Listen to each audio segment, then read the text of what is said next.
So there's kind of like a mythology about what it takes to be a really successful entrepreneur. And the biggest myth is that in addition to being a leader, you also have to be a great manager. And what I've realized is that for an entrepreneurial company to be really successful, it has to have great leadership, and it also has to have really great management. But it doesn't have to have one person doing both of those things. As a matter of fact, some of the most successful companies I've seen is where one person is extraordinarily good at leadership, and then they have other people who are in their team with them who are very, very great at management. And I'm just going to explain the difference between leadership and management. And in order to do that, I'm actually going to start with management. That management and great managers, they're very, very good at maximizing the value of what's already been created. They maximize the value of what already exists. So it's literally about the past, but mostly about the present. It's what are we doing right now? And in business terms, we're really talking about cash flow. We're really talking about guaranteeing that we're getting in the maximum amount of cash flow from what we've already created and what already exists, what already works. So I'd like to just establish that as what management is, that it's about the present, it's about what already exists.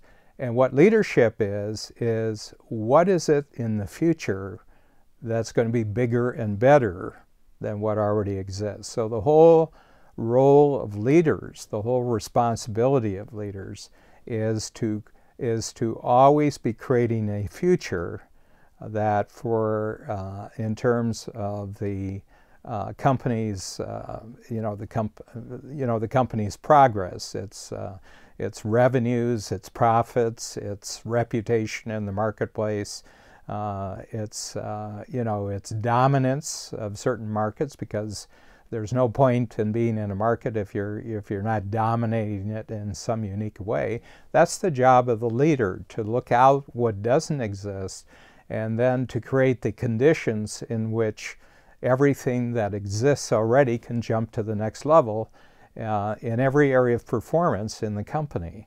And these are very, very different. Now, I have seen people who are both good at the first one and also good at the second one. They're good managers, but they're also great leaders. But my feeling is that in order to really grow a company, the leadership role can always find good managers, but a company that's dominated by managers can very seldom find a good leader, because they don't really want to look too much further than what's already existing.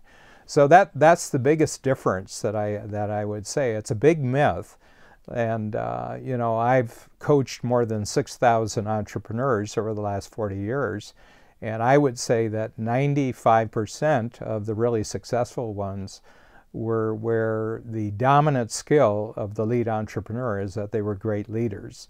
And only rarely have I seen a situation where the dominant skill was that they were a great manager. As I said, some of them are both, but if I was growing a company and I was starting something new and I wanted a company to grow, I would go after the leadership role first, because it's much easier to find great managers to work for a great leader than it is for find leaders who will work for an existing group of managers. So if you have a thought in your mind, you're already a really good leader, that you have to develop your management skills. My advice would be is to save your time, save the effort, don't try to do that, but be even better at being a leader, and then attract to you really great managers, because a lot of people would love to manage what already exists for people who are constantly able to create entirely new future that's bigger and better, because it guarantees them a lifetime of managing at a higher and higher level. But just remember, the priority here is that leadership creates the possibility for there to be good managers.